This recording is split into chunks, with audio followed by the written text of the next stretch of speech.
แล้วจึงไปบอกกาวีรกะได้ห้ามปรามอย่าทำอย่างนั้นเลยเพราะเจ้าบ่ได้เป็นกาน้ำบ่ได้ถือกำเนิดในตระกูลกาที่มุดน้ำลงไปจับป่ามากินเช่นเฮาแต่เป็นกาบกที่หากินได้เฉพาะบนบกเท่านั้นกาได้ฆ่าอย่าได้ฆ่าตัวเองเสียเลยกาสวิทกะแม้จะถูกทัดทานอย่างนั้นก็มยอมเชื่อฟังต้องการแสดงความสามารถ โดยการทะนงตัวจึงลงไปในสระน้ำดำพอหาปลาจนหมดกั้นลมหายใจหวังจะโผล่ขึ้นมาหายใจแต่ว่าอาจจะแหวกสาหร่ายขึ้นมาได้จึงติดอยู่ในสาหร่ายโผล่ขึ้นมาได้แค่จะงอยปากเท่านั้นมันหายใจบ่ได้ก็สิ้นลมหายใจตายคาสาหร่ายอยู่ในสระนั่นเองฝ่ายนางกาบหันกาสวิทกะปิกมาจึงออกเอวหาตัวหาไปถึงที่อยู่ของกาวีรกะจึงถามว่าท่านวีรกะท่านหันกาที่ห้องเสียงไพเราะมีสีเหมือนสร้อยคอนกยูงมีชื่อว่าสวิทกะซึ่งเป็นผัวของฉันบ้างหรือไม่กาวีรกะจึงบอกให้นางกาไปว่ากาสวิทกะทำกิริยาเรียนแบบของปักษีที่สัญจรไปได้ทั้งทางน้ำและทางบกซึ่งบริโภคป่าทิพย์อยู่เป็นประจำนั่นจึงได้ถูกสาหร่ายปันคอตายไปแล้วนางกาฟังดังนั้นก็โศกเศร้ารำพันถึงสามีแล้วก็บินกลับไปยังที่ถิ่นที่อยู่เดิมของตนพระบรมศาสดาคั้นตัดเล่าเรื่องนี้จบแล้วทรงสรุปว่ากาสวิทกะในครั้งนั้นได้มาเป็นพระเทวทัตในชาตินี้ส่วนกาวีรกะก็คือพระตถาคตนี่เองเพราะฉะนั้นการเอาอย่างหรือการเรียนแบบนั่นเป็นศิลปะชั้นสูงทำเหมือนได้ยากมิใช่ว่าอยากจะเอาอย่างหรือเรียนแบบไผก็ทำได้เลยและไม่ใช่ว่าจะสามารถเอาอย่างหรือเรียนแบบคนอื่นได้ทุกคนไปไม่เพราะถึงอย่างใดคนเฮาก็มีความแตกต่างกันอยู่ทั้งในทางชาติกำเนิดศักยภาพและคุณธรรมอย่างเช่นแม้จะนำกามาตบแต่งคือเป็นหงส์แต่งอย่างใดก็ยังหู้ว่าเป็นกาหรือนำเป็ดมาปลอมเป็นไก่ก็พอห้องเป็น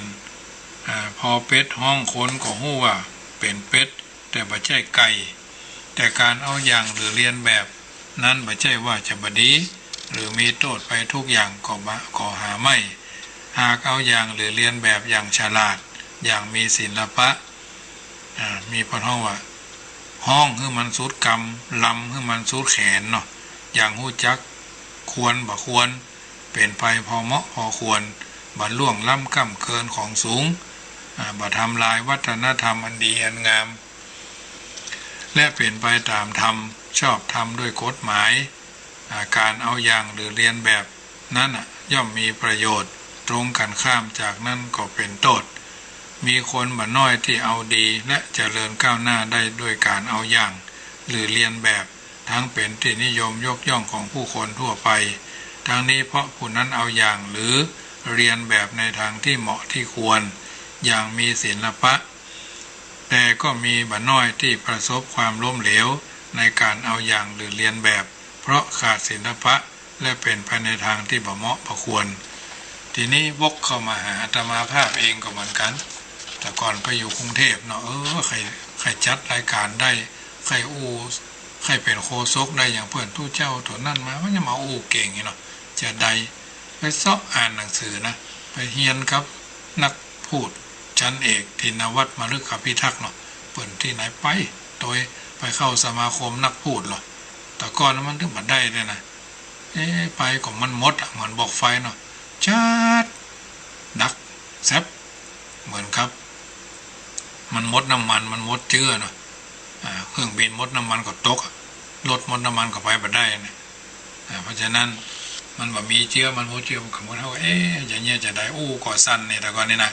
ใหม่ๆนะ1 ถึง 5 พรรษาบัดเดี๋ยวนี้เป็นน้ำไหลไฟดับไปละนะ น้อยเวลาเป็นคือเวลา2 ชั่วโมงป่ายนี่ยังว่าน้อยอยู่นะอันนี้อาตมาภาพว่าคนเดียวนะญาติโยมถือว่าก็อู้ได้นะไปเรื่อยๆเตรียมทำบนธรรมาสกับแท่นอำนาจนั่นนะปดทำใหม่ๆนี่เหือแตกเหือพุ่งละกรุงเทพพอหรอกเตรียมทำที่อยู่กรุงเทพสมัยอยู่จังหวัดนนท์มันนะวัดบางแพรกใต้เนี่ยวัดบางแพรกใต้ก็เหมือนกันอาตมาภาพได้ไปเตรียมทำคือคนตายเนาะเขาตอนนั้นเขาประหารชีวิตพอไปอยู่วัดบางแพรกใต้นี่ดังหลังนี่เป็นเรือนจำกลางบางขวางนะเตะได้ประมาณ33 ศพนะเตะแล้วก็ประหารเขาจะว่าจะได้โยมถึงจะตายเนี่ยเขาก็ว่าไปได้เนาะมันเหมือนหมอนะครับหมอพูดว่าผ้าแก้วมารักษาตัวผ้าแก้วถึงจะตายเป็นมะเร็งระยะสุดท้ายเนี่ยหมอพูดมาว่าญาติโยมโยมแม่คุณแม่เนาะคุณแม่รักษาสุขภาพให้ดีนะเดี๋ยวหมอจะจัดยาให้รับประทานอาหารตามเวลานะพักผ่อนให้เยอะๆนะป้ากับน้าแม่ไปเถอะเพลบ้านเพลจองอย่างสูงมันถึงตายนะตายถ้าแต่โรงพยาบาลมาแล้วแต่เปิดห้องว่ามีจัญญาเนาะมีจัญญาแพทย์อาตมาภาพของมันกันไปเทศทำแทนหลวงพ่อพระเดชพระคุณท่านเจ้าคุณพระธรรมกิตติมุนีปัจจุบันวันเนี้ยแต่ก่อนนั่นท่านเป็นมหาสายปากนี่เนื้อขิวตั้งแต่กำเนิดปดย้อนโตโจ้อย่าห่างเพิ่งห่างมิ้นเนี่ยปากเพิ่นว่ามหาสายปากป่านเนี่ยประมาณนะพระมหาสายปากป่านได้ปรริญญาธรรม7 ประโยคปี2507ศิษย์วัดสามพญาเจ้าพระคุณสมเด็จวัดสามพญาคือไปเป็นเจ้าอาวาสวัดเฉลิมพระเกียรติอาตมาภาพก็เลยได้เป็นอนุจรโดยไปเข้าได้ไปอยู่วัดดอนเมืองเนี่ยก็ได้แยกจากครูบาอาจารย์ประเดี๋ยวมันก็มีอยู่80 ป่าจะเข้า10ละเป็นเจ้าคณะจังหวัดนนท์ยาวที่สุด35 ปีนะถือว่ายืนยาวที่สุดปัจจุบันนี้ท่านก็ยังเป็นเจ้าวาดอยู่เป็นที่ปรึกษาเจ้าคณะจังหวัดละเป็นพระราชาคณะชั้นธรรมที่ยาวนานเหมือนกันพระธรรมกิติมุนีนะอาตมาภาพก็ไปเทศธรรมสอนไปเทศธรรมบอกคือศพเพิ่นเวลา15 นาทีหรอกโยมตั้งใจฟังนะเป็นไทยหรอกมันเมืองนี่มูเรื่องนะนักโทษที่ประหารก็โดยว่านะเพิ่นแจ้งหนังสือไปทางญาติเพื่อ15 วันหนังสือจะไปถึงกับพุทธสรีระร่างศพแต่ละคนน้ำเหลืองเอาปันผ้าขาวออกมาแล้วบนห้องประตูแดงนะอันนี้เป็นข้อเป็นอาหารใจยนต์1อาตมาภาพไปสัมผัสมานะเตะเรียบร้อยแล้วก็33 ศพนะนับได้อยู่ก็นิมนต์เนอะบางทีญาติโยมญาติพี่น้องเพิ่นมาหาละเพิ่นหามศพขึ้นเมนเขาก็ต้องจุงเนาะจุงเอาฝ้ายขาวจุงเข้าเมนโพดเท่ามันนึงกินเหม็นกินเนาะกินเหม็นเขาจะทมน้ำลายก็มาได้ขากเสลดทมน้ำลายก็มันจะเป็นต้องกืนน้ำลายตัวเก่ายังได้มันเนาะเปิ้นบอกฮือจังหรอสักวันหนึ่งเปิ้นว่าคนใดถุยน้ำลายถมน้ำลายออกนี่นะเวลาเขาไปหาไปซบไปเสียงไปซบไปซากนี่นะจะปรากฏว่า เขาจะเน่าจะเหม็นแล้วนั่นกันนะเพราะมนุษย์เขาเนี่ยกินตั้งแต่สัตว์น้อยนะขุดดินก็กินนะอยู่บนต้นไม้ก็ยังกินเพื่อนน่ะ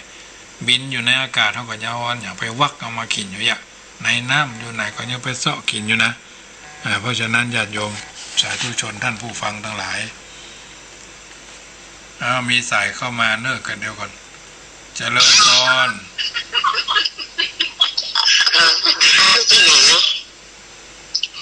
แม่โทรจากไหนนี่โทรจากบ้านต่างเจ้าไว้สาเจ้าแม่ฟังชัดเจนวะน่ะฟังชัดเจนดีเจ้า104ไปถึงพูดก่อนนะเจ้าจันทบุรีนะเจ้าแม่แสงทองบ้านปางจุนเนาะตำบลสีเวียงเจ้าอำเภอจุนเนาะใจอำเภอดอกคำไต้เจ้าดอกคำไต้พูดก่อนดีใจดอกคำไต้เจ้าแม่แสงทองเนาะเจ้าแม่แสงทองบ้านปางดอกคำไต้ใจดีเจ้าไปถึงพูดกัน104นะเจ้าอันนี้ไผ่เสียงไผ่จำได้ก็นี่เขาจำไม่ได้พระมหาประสิทธิ์นี่กำลังอู้นี่นะแม่นจ้ะเอาเดี๋ยวปฏิทินมาแจกนะค่ะแหละน่ากะค่ะคือเนี่ยว่าคือเติมอาการก็พอปฏิทินไปวันนั้นไปมาทำกะตีแม่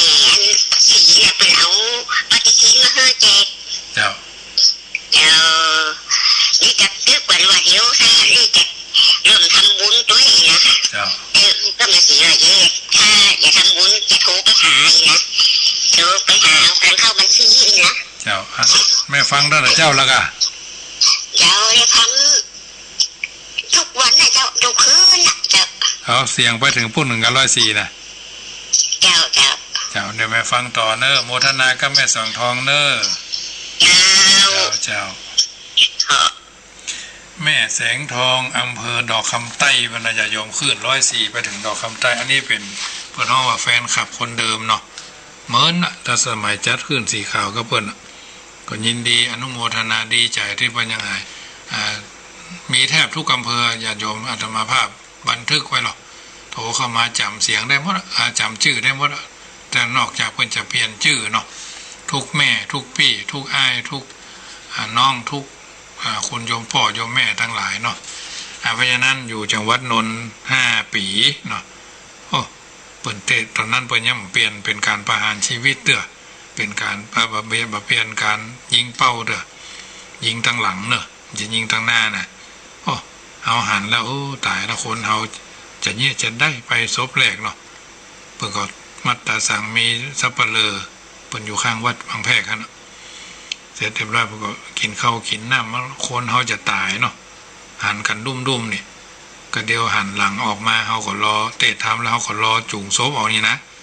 เรียบร้อยเฮาก็รอจุ่งศพนับได้33ศพเฮาก็ว่านึกถึงพุทโธธัมโมสังโฆนิยมเหยเนาะพุทโธเมนาโถธัมโมเมนาโถตอนนั้นได้ปริญญา5เนาะอยู่จังหวัดนนทบุรีปี252728ได้ถึงแล้ว28ได้ปริญญา5อยู่จังหวัดนนท์อยู่อายุ20ปลายแล้วนะอายุ22มาถึงปัจจุบันวันนี้ยังจำได้บริเวณนั้นเป็นสถานที่ประหารชีวิตนักโทษแต่ปัจจุบันวันนี้เพิ่นมีการฉีดยาอาจจะบ่มีทุกเนื้อกันบ้านเฮาก็ฮู้บ่ได้ยินข่าว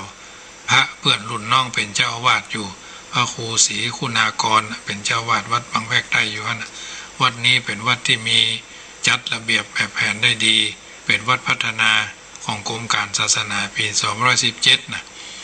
มีกุฏิเป็นเพิ่นฮ้องว่าเป็นแนวเดียวกันหมดนะกุฏิทรงไทยประยุกต์นะทรงไทยประยุกต์มีมูลนิธิหลวงปู่ช่วงเป็นที่ใจพระเจ้าประสงค์มีเมนในวัดมีศาลาบำเพ็ญกุศลญาติโยมก็มาทำบุญเป็นเจ้าสวนของบางแพรกเนี่ยไปก็ถึงหู้เนาะหลังเรือนจำกลางบางขวางนะเนื้อที่วัดก็มีประมาณ10 ไร่เนาะ10 ไร่ทั้งหลังก็เป็นสวนเป็นคลองอันนี้เป็นส่วนหนึ่งทั้งนี้ทั้งนั้นญาติโยมสาธุชนเรื่องของจาดกที่ว่านี่ก็คือจะไปเอาเฮียนแบบกันเอาเยื่องเอาอย่างธรรมภาพใครเป็นพระใครอู้ใครจ้าใครทักทายอย่างใดก็ไปเฮียนพระมันต้องในที่สุดเราก็ต้องดูตัวเองว่าเขาจะต้องทำเมื่อใดก็ทำได้แท้นะได้เล็กๆมันจะมาถึงขั้นดังเพราะฉะนั้นอันนี้เป็นส่วนหนึ่งถ้าเอาเฮียนแบบได้มันก็เป็นที่เอาเยื่องอย่าเอาอย่างเนาะเอาเยื่องกาอย่าเอาอย่างกาเยื่องกับกาคือกานี่เป็นคนขยันเสาะว่าหากินกานี่เป็นกาขี้ลักเนาะขี้ลักไปอย่างนกกนปูดนะกะนกกระปูดตาแดงเนี่ยอย่างข้างวัดอาตมาเนี่ยแรงเถื่อมาแรงมาเขาอยู่นั่งอยู่กำแพงวัดก่อนจะออกรายการมันถึงนกเปิ่นแปลงหางอยู่เปิ่นแปลงหางไข่มันก็มาลักจกหางเปิ่นลักกาบหันหล่นนี่หล่นนะนกกระปูดนะเขาถึงชอบแล้วคนตั้งละพูนนะว่าจะได้เวลาลำไยใกล้จะแก่มะม่วงใกล้จะแก่นะเข้าใกล้จะขายมันนกก้นปูดมาห้องนะสะดุ้งตื่นมืนตาขึ้นมาปูดอ่ะหรือบางทีกำลังใส่สารนี่บัดทันหน่อยเนี่ยมันพอบอกว่าปุ๊ดนั่นแหละเขาต้องการนกเอี้ยงนกเอี้ยงมันห้องอย่างไรพอเลี้ยงนี่นะแล้วนกเขาข่มใครได้เหมือนนกเขาก็กู้แถมวะยังบัดทันได้แย่อย่างเดินน่ะนกปูดเนี่ยเขาปุ๊ดตื่นเนี่ยแล้วยังบัดทันได้ขายลำไยไข่จากเขาตั้งไล่ส่วนมากเขาจะไล่เบื่อมันนะพอหันนอนตายเหี้ยตายหายเป็นที่นะมันห้องมันปากมันบดีเนาะเสียพ่อปากลำไยจะได้ขายม่วงจะได้ขายพูดอ่ะนกเขาก็กู้เขาชอบนกเอี้ยงเนอะนกเอี้ยงเนี่ยพอเลี้ยงเลยนะเข้าสวนมาห้องเจ้าเนี่ยพอเลี้ยงนี่ยังแก่อยู่อันนี้เป็นเจียนิดๆหน่อยๆนะจะโยมผสมประสานแต่มันเด็กเนาะจะโยมอาจจะเหงารับก็ดีโยมพ่อแสวงถ้าฟังอยู่คงได้ใครโหอยู่คนเดียวเนาะ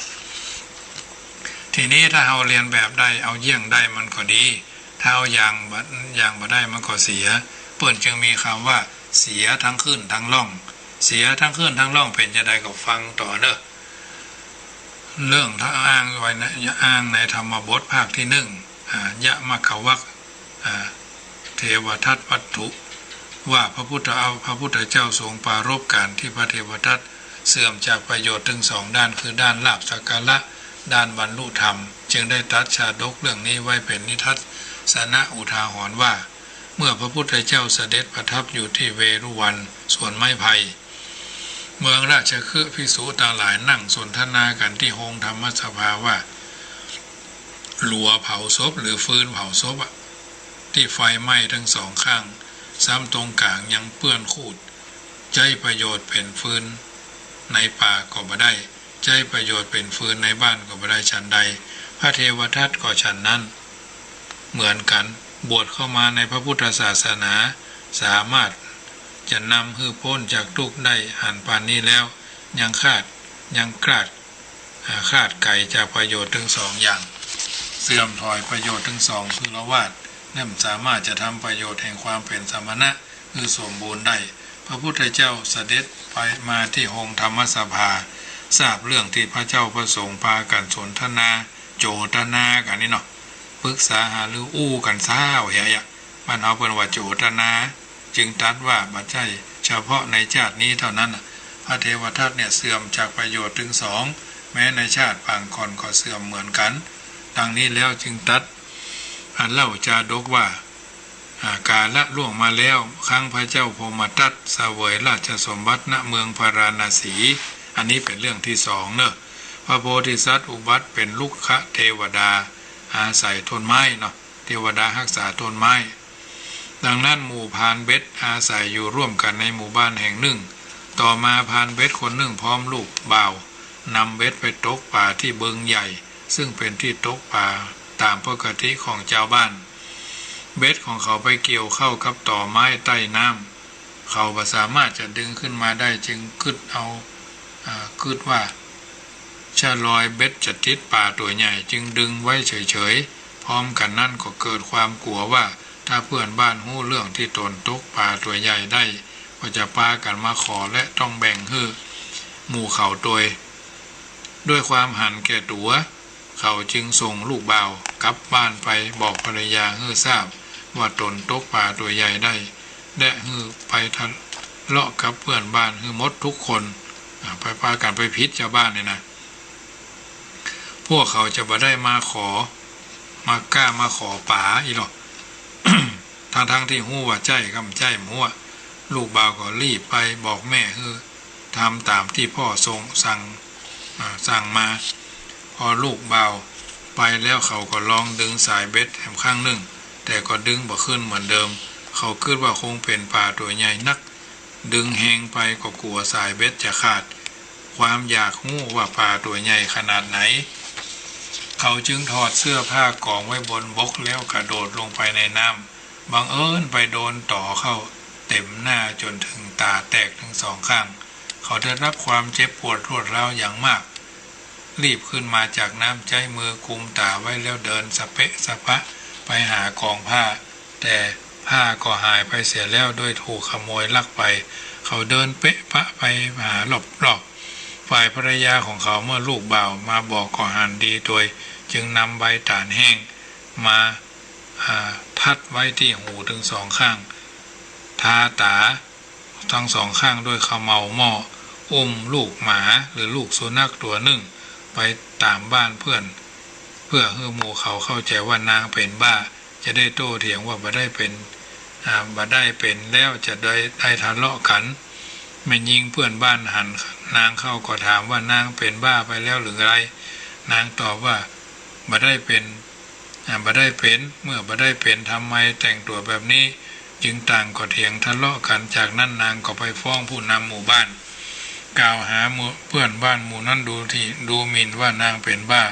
พอฮื้อไปจับมาปรับหัวหน้าหมู่บ้านจึงไปตัวหาแม่ยิงนั้นมาเมื่อไต่สวนแล้วปรากฏว่าแม่ยิงนั้นบ่ผิดแต่นางพิษเองที่ไปแต่งตัวอย่างนั้นจึงบังคับให้นางเป็นคนจ่ายค่าสินใหม่คือเพื่อนบ้าน ลูกขเทวดาทราบเรื่องราวทั้งหมดทั้งความเสียหายทั้งฝ่ายสามีภรรยา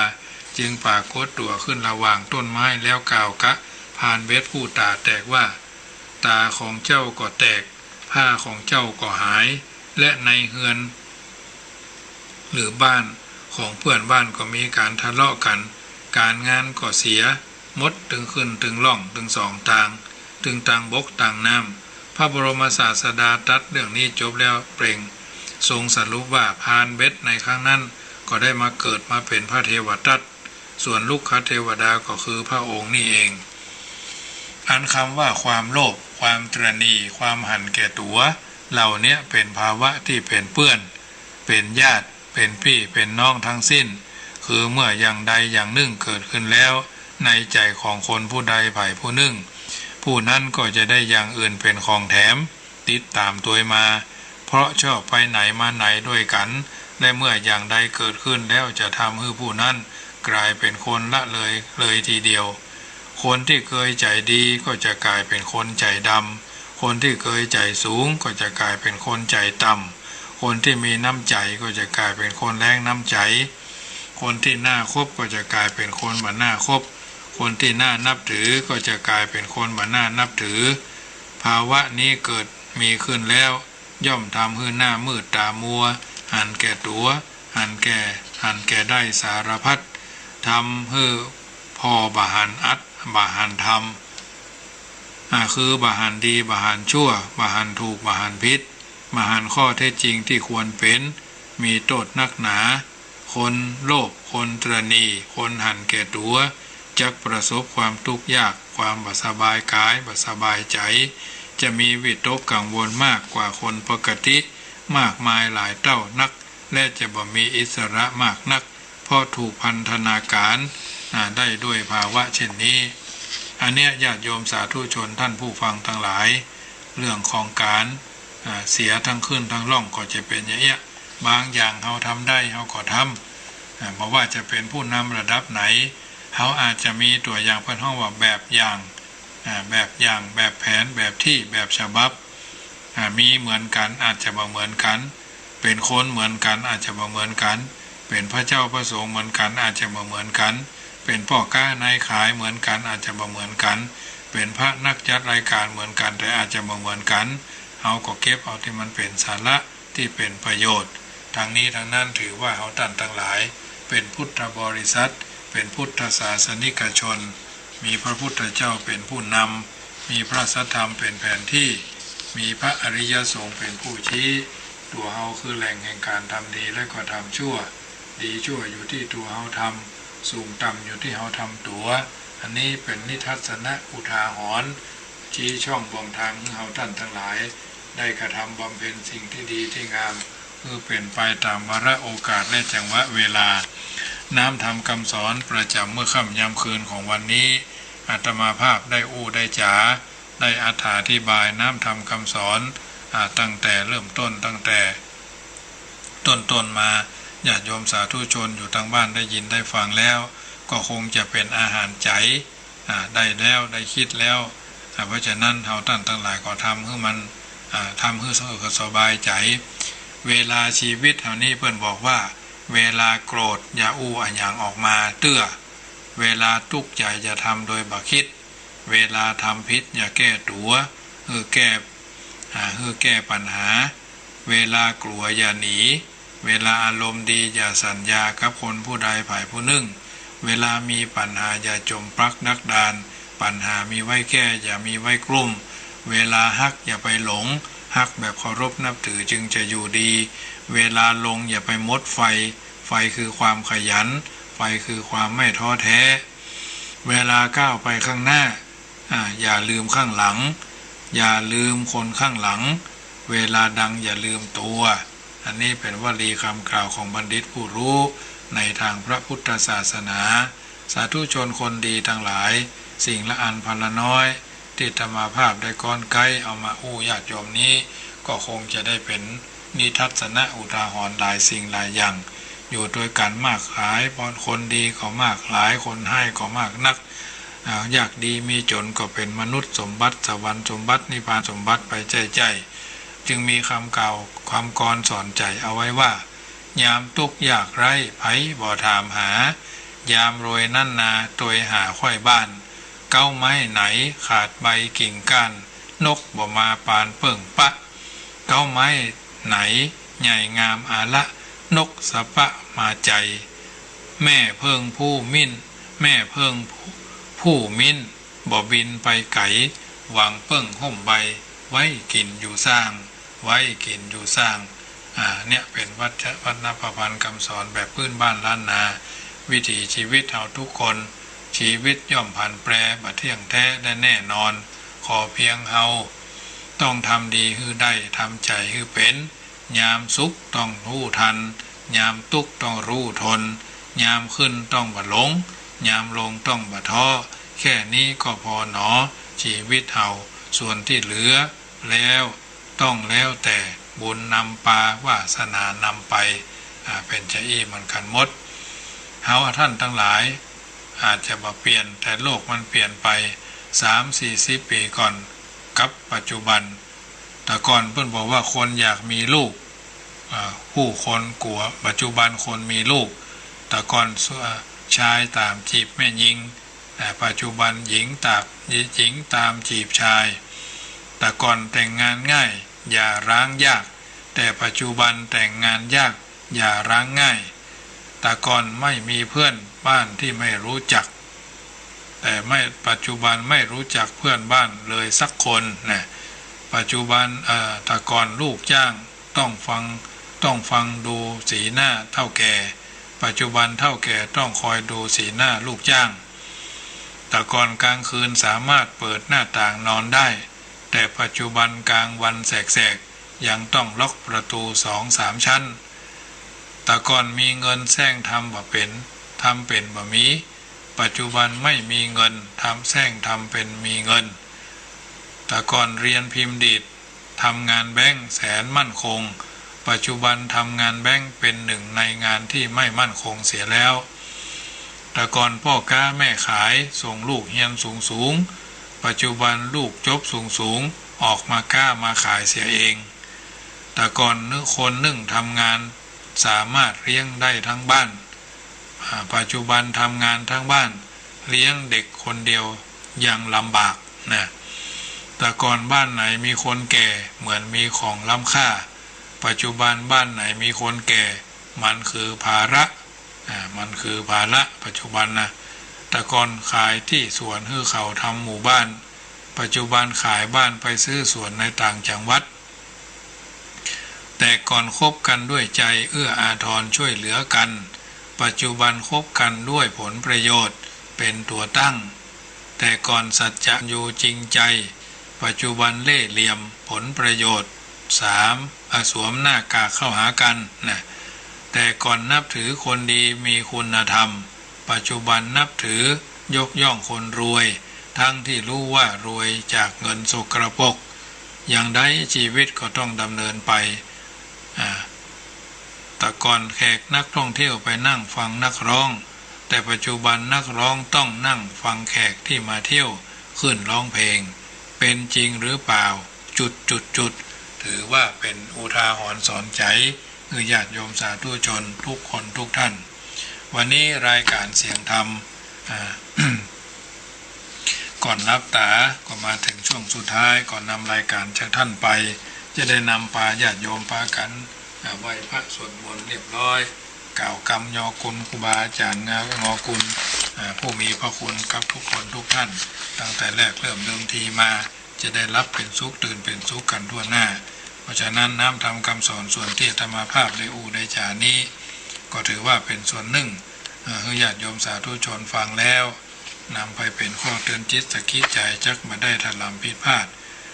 นำไปไปจ๋านำไปทักทายนำไปสอนจิตสอนใจว่าเราท่านทั้งหลายอยู่ในสังคมแห่งการอยู่ร่วมไหว้พระนบธรรมเพื่อสำเร็จไหว้พระนบธรรมพร้อมๆกันก่อนที่ได้นำปาละญาติโยมเข้าสู่นิทานในค่ำคืนนี้เบื้องแรกก็ไหว้พระให้ก่อนเนอะว่า พระเจ้า5พระองค์เนาะอรหังสัมมาสัมพุทโธภควาพุทธังภควันตังอภิวาเดมิกราบพระพุทธเจ้า สวากขาโตภควตาธัมโมธัมมังนัมมัสสามิกราบพระธรรมเจ้า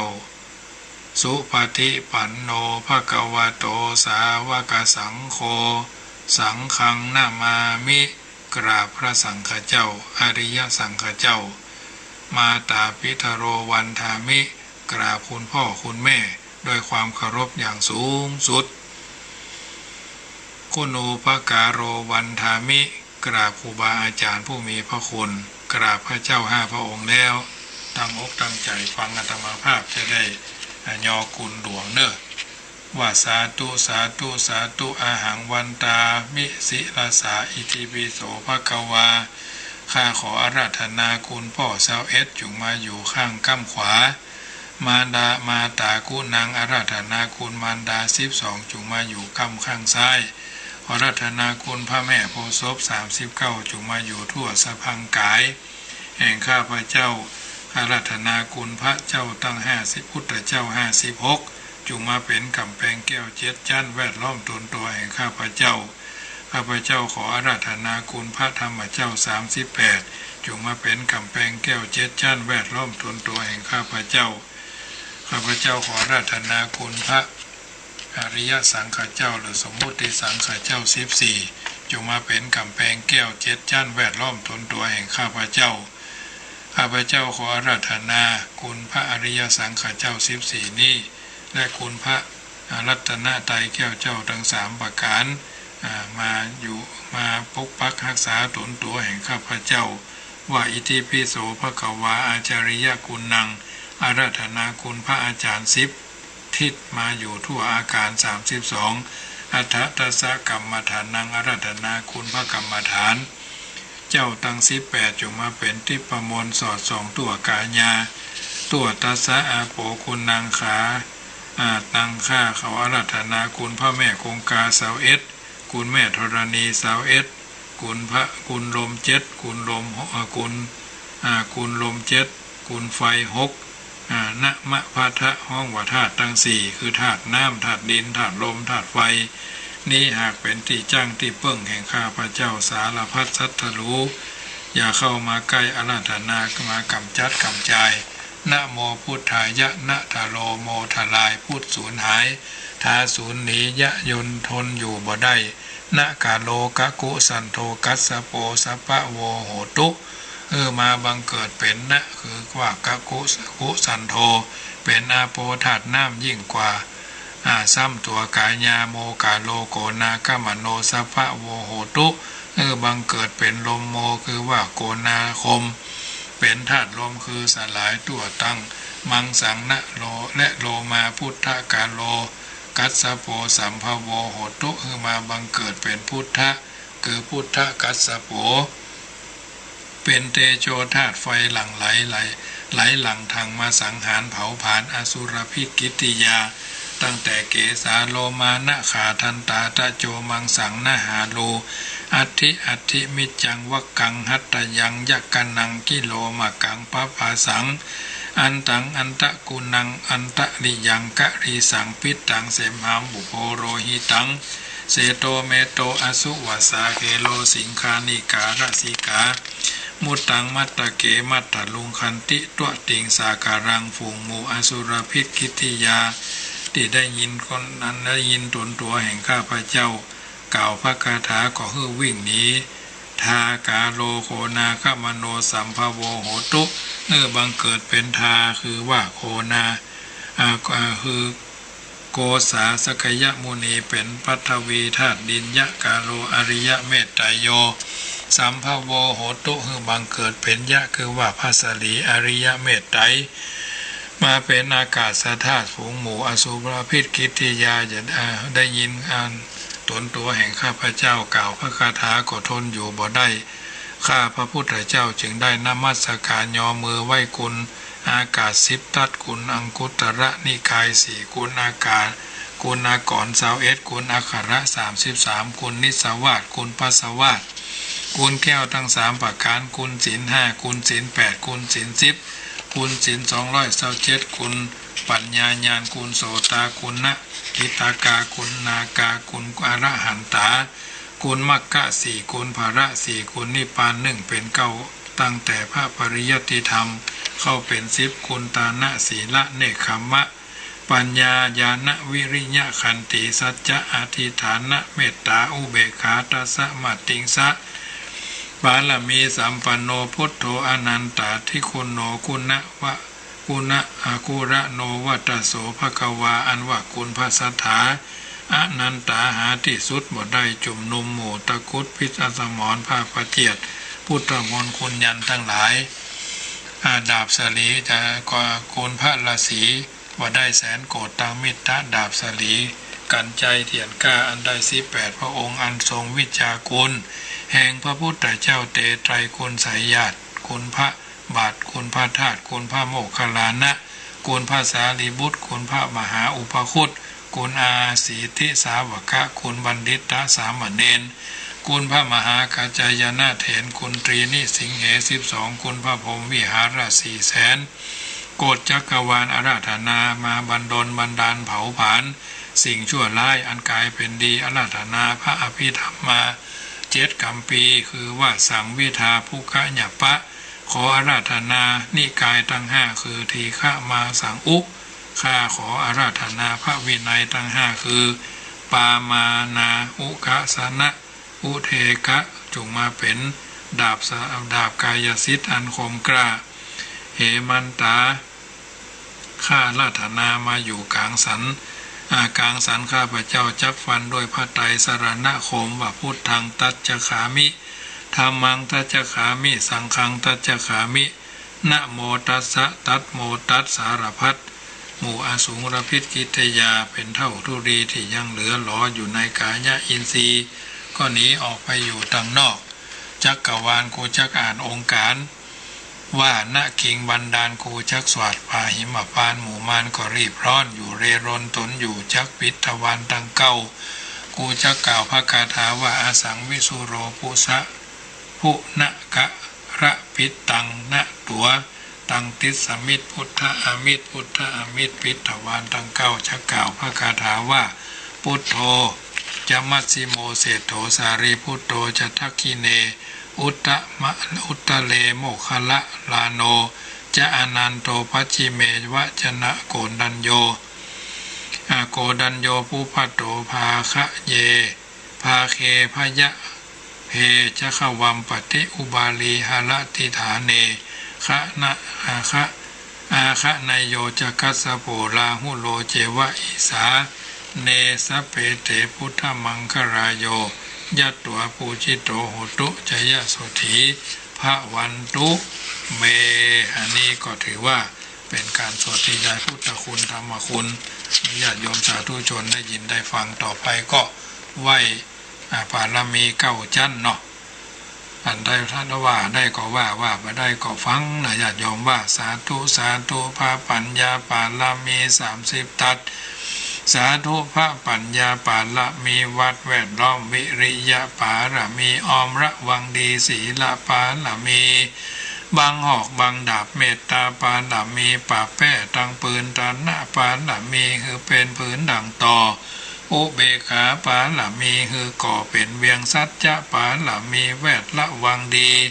เป็นไม้ใต้คันตีปารมีกายเป็นหอกเป็นดาบบังนาไม้และปืนไฟอธิฐานะปารมีพันดาบไปทุกแห่งแข็งแห่งป่าฝูงหมู่มารผีสางภายเบศตุกตะวิภพที่ปังปายนีนางทรณีอัศจรรย์โสสะเหมือนฝันอยู่ข้างน้ำนาทีนองกวางตอกกวางแตกตีฟ้องระนองระเนือกกายเป็นเขาตอกดอกไม้ถวายปู่จ้าพาแก้วแก่นไทยสะตันพระพุทธังเฮยจงมาภายโปรดอนุญาตโตดโปรดผู้คาแต่ดีหลีแม่ทอนหลันนีออกมาหีดมวยผมอยู่ที่ท่าจ้างให้ใครขัดจังงาซับดินพ่นน้ำนาตีลงพันผายคอจ้างพายฮักตบเต้าพยามานห้องอ่าวปูนขัวกับยอมือคืนหัวใส่เกาผู้ข้านี่ได้ชื่อว่าลูกศิษย์พระพุทธเจ้าผู้มีบุญสมปานันมากนักพระพุทธเจ้าจึงตั้งพระปัญญาไว้ผาหลามีไว้เกาจั่นตั้งไว้ตั้งหน้าก็ได้เกาจั่นตั้งไว้ตั้งหลัง ก็ได้เก้าจั่นตั้งแต่ตีนแผ่วหัวก็ได้เท่าจั่นตั้งแต่หัวแผ่วตีนก็ได้เก้าจั่นแสนวาลูกปืนจักมาเสมอเหมือนฝนแสนหนาก็บ่มีมาจักไก่ได้ข้าพระเจ้าเลยได้ชื่อว่าพุทธกุนังธรรมกุนังสังฆกุนังพุทธอินตาธรรมอินตาสังฆอินตาอัสสะฮับแม่ธรณีผู้อยู่เหนือน้ำผู้อยู่กำแผ่นดินกันข้าได้ระลึกคิดถึงเติงหาคุณพ่อคุณแม่คุณครูบาอาจารย์คุณพระแก้วเจ้าทั้งสามประการคือคุณพระพุทธคุณพระธรรมคุณพระสงฆ์คุณแดดคุณฝนคุณน้ำคุณลมคุณไฟคุณกุสาระเจ้าก็ดีคุณนางอุตตราเจ้าก็ดีคุณพระแม่พระเจกเจ้าก็ดีคุณแม่ธรณีเจ้าก็ดีจุงมาสัมพิทักษ์รักษายังกำหน้าและกำหลังยังตนตัวแห่งผู้คาตั้งแต่ทีคากาละยามนี้วันนี้ข้ามคืนนี้และต่อไปนี้จิมแดดเธอพุทโธพุทธังรักษาธัมโมธัมมังรักษาพุทโธพุทธังกันหะธัมโมธัมมังกันหะสังโฆกันทังกันหะอายุวันโนสุขังปะลังญาติโยมสาธุชนท่านผู้ฟังทั้งหลายอันนี้ก็เป็นส่วนหนึ่งที่ได้สั่งวาดสวดที่ยายเมื่อญาติโยมสาธุชนได้ยินได้ฟังน้ำธรรมคำสอนจากรายการเสียงธรรม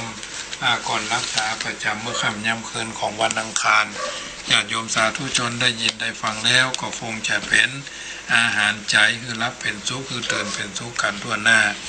น้ำธรรมคำสอนส่วนนี้ถือว่าเป็นอาหารใจมอบเป็นปฏิฆระกับญาติโยมสาธุชนที่อยู่ทางบ้านฟังแล้วอย่าฟังได้ฟังแล้วอย่าฟังเปล่าตั้งอกตั้งใจแผ่เมตตาทำคำเนอะว่าอิมินากตะบุญเยนะด้วยเดชะบุญกุศลที่ข้าพระเจ้าได้ฟังธรรมบรรยายฟังพระธรรมเทศนาและฟังพระยะพระสงฆ์ได้สังวาสสวดที่ยายพุทธมนต์ในเย็นของวันอังคารนี้ขอกุศลส่วนนี้จงไปค้ำชูอุดหนุนท่านผู้มีพระคุณมีพ่อแม่ครูอุปัชฌาย์อาจารย์องค์พระมหากษัตริย์ผู้เป็นประมุขของชาติองค์สมเด็จพระสังฆราชผู้เป็นประมุขของพระศาสนาพร้อมทั้งคณะรัฐบาลผู้บริหารประเทศเขตแดนโดยเฉพาะจังหวัดเชียงใหม่และลำพูนเป็นต้นมิตรรักสนิทเพื่อนศาลาสัตว์น้อยใหญ่เจ้ากรรมนายเวรพระภูมิเจ้าที่เจ้าภูมิพรีนางพระแม่ธรณีนางพระแม่โพธิ์ศพนางพระแม่คงคาพระยายมราชนายนิริยบาลท้าวจตุโรคบาลทั้งสี่สิริคุตอมาตย์ชั้นจาตุมหาราชิกาเบื้องบนจนถึงที่สุดรอบมาเบื้องต่ำตั้งแต่อเวจีนรกขึ้นมาจนถึงมนุษย์โลกโดยรอบสุดขอบจักรวาลท่านทั้งหลายที่ได้รับความทุกข์มีพ่อแม่พี่ป้าน้าอาลุงปู่ย่าตายายพร้อมทั้งสรรพสัตว์ทั้งหลายและสรรพเปรตทั้งหลายก็ขอให้ท่านได้พ้นจากทุกข์ท่านทั้งหลายที่ได้รับความสุขก็ขอให้สุขยิ่งขึ้นไปด้วยเดชะผลบุญที่ข้าพเจ้าได้ตั้งใจแผ่ไปนี้จงเป็นตบะเดชะเป็นพระวะปัจจัยเป็นอุปนิสัยนำทรงให้ข้าพเจ้ามีความสุขความเจริญและเกิดปัญญาญาณทั้งชาตินี้และชาติหน้าตลอดปัจจุบันชาติอย่างยิ่งจนถึงความพ้นทุกข์คือพระนิพพานในอนาคตการเบื้องหน้าโน้นเทินแผ่เมตตาแล้วก็พับปอนเนอะตั้งใจหยาดน้ำได้ก็ว่าหยาดได้หยาดถ้าไม่ได้หยาดน้ำก็ตั้งใจหยาดแห้งเนอะยะถาวาริวหาปุราปริปุเรนติสาครังเอวะเมวะอิโตทินังเปตานังอุปกปติอิจิตังปฏิตังตุมหังคิปะเมวะสมินจันตุสเปปุเรนตุสังกปาจันโตปันนะระโสยะถามณิโจติระโสยะถาบัดนี้หมายมีเจ้าศรัทธาอุปาสกะอุปาสิกาทั้งหลายตั้งหลับพูนเชียงใหม่ในทิศทั้งสี่มีจิตใจคลี่เจยบานปากันสนงคงควายซึ่งวัตจริยาสัมมาปฏิบัติปากันปูจาไฟไหว้พระฟังพระธรรมเทศนาประจำวันอังคารในรายการเสียงธรรมก่อนรับตา อัตมาภาพพระมหาประสิทธมาภินันโทได้สังวาสสวดที่ยายแสดงพระธรรมเทศนาเรื่องดาวีไก่น้อยหรือไก่น้อยดาวีตามโอกาสจังหวะเวลาถึงได้รับมอบหมายจากท่านพระครูสามุวิสุวัตวรกิโจเจ้าอารามาธิปติสมภารวัดฝายหินตำบลสุเทพผายแผ่หน้าบุญเอาบุญกุศลจากฟังพระธรรมเทศนาผายแผ่ไปถึงพ่อถึงแม่ถึงพี่ถึงน้องเพื่อนพ้องสหายที่หู้จักกันโดยตรงก็ดีบ่หู้จักกันโดยตรงก็ดีมีจิตใจใส่ศรัทธาด้วยความเชื่อภาษาทะความเลื่อมใสในพระพุทธเจ้าพระธรรมเจ้าพระสังฆเจ้าเคารพคุณพ่อคุณแม่กตัญญูต่อครูบาอาจารย์ตั้งตัวตั้งตนอยู่ในทานในศีลในภาวนาเป็นลำดับมาบัดนี้รายการก็พอสมควรแก่เวลาจะขอนำรายการจากท่านไปก่อนบุญกุศลจากการฟังน้ำฟังธรรมประจำวันอังคารทุ่มเช้าถึง4 ทุ่มโดยประมาณพอสมควรแก่กาลสมัยท่านทั้งหลายตั้งจิตตั้งใจหยาดน้ำโดยมีน้ำก็ดีหยาดน้ำโดยการแผ่ผายายบุญไปก็ดีบุญกุศลไปรอดไปถึงไปตันบุรพชนผู้มีพระคุณแก่ตัวตนท่านทั้งหลายเทพบุตรเทวดารักษาชะตาวันเดือนปียาม7 เจ็ดตระกูลเป็นเก้าเจ็ดตระกูลเป็นแดนแสนเจ็ดตระกูลเป็นไม้ท่านทั้งหลายได้ลมหายตายจากนี้บาสังนั่งบาลาสลัมกำกาเข้านิมิตคำฝันสะดุ้งตื่นมืนตาหันคนนั่นหันคนนี้ด้วยกิริยายืนเดินนั่งนอนกินดื่มทำพูดคิดแล้วเสียยังกรรมกรรมผาธนาบุญกินบุญทานไปรอดไปถึงไปตันได้หวายหน้าเป็นนัตถิวิภาโกอโหสิกรรมอย่าได้เป็นนิวรธรรมกรรมอันแก่นกล้าแก่ทุกคนทุกท่านจุใหญ่น้อยใจยิงบางท่านก็เหมือนพ่อบางท่านก็เหมือนแม่บางท่านก็เหมือนพี่อ้ายบางท่านก็เหมือนพี่สาวบางท่านก็เหมือนน้องบ่าวน้องสาวลูกเต้าเหล่าล้านเลนให้อยู่สุขสบายเมื่อรับเมื่อตื่นเมื่อยืนเมื่อเตียวเมื่อเกี้ยวมากินไปใจแม่นว่าฮิก็ขอฮือปันมาแม่นว่าหาก็ขอฮือได้แม่นว่าขึ้นเหนือล่องใต้ก็ฮือสำเร็จดังมโนปณิธานในการทุกเมื่อทุกคนทุกคนทุกท่านจุใหญ่น้อยใจยิงนั่นจุงจักมีเตี้ยงแต่ดีหลีอมเหติทะพัทะกติตติเหวะเววะวิรุญกะรุกายะติรุวิติรุวิวะเตอมกากาคนุนะนะนินุนินะทุพะพาอมเหเตวาเตนิรุตภารุปิสาตะรุนิวาจะโรเทภกามุเหอวะนะนะหิมะกุมภะอมสวหายแก้เหไลนานาสัพพะทุกขาสัพพะปยาสัพพะโคโรนาสัพพะโควิด19วินาศสันตุจัตตารโรอันว่าธรรม4ประการอายุก็ขอให้ท่านทั้งหลายมีอายุยงคงเกินร้อยวันนะเปล่งป้อยใสสีสุขกายสบายใจมีพละกำลังต่อสู้อุปสรรคขวางน้ำจากยากคือเป็นง่ายจากง่ายก็ขอให้เป็นมะลายในที่สุดทุกคนทุกท่านนั่นจุงจักมีพุทโธบังซ้ายธัมโมบังขวาสังโฆบังกายาอรหังบังเกสาอรหังพุทโธนะโมพุทธายะตายที่สุดนี้ขอนำรายการจากท่านไปก่อนพบปะกันใหม่วันต่อไปรัตนัตยานุภาเวนะอายุวันโนสุขังปะลัง